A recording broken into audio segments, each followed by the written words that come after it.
Ba na sa Pilipinas ka makakakita ng walang trabaho pero araw-araw lasing? At alam nyo ba na sa Pilipinas ka makakakita ng mga babaeng nagpipils kahit nasa abroad ang mister?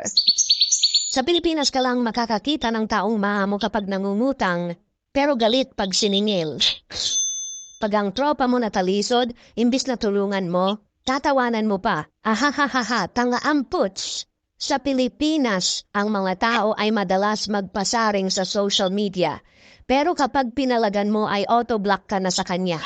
Sa Pilipinas ay magkakamag-anak at magkakaibigan ay nag-aaway-away at nagtatakwilan dahil sa ipinaglalaban na kandidato. At sa araw ng botohan ay pipicturan ang daliri na may tinta at ipopost sa social media na may caption na done.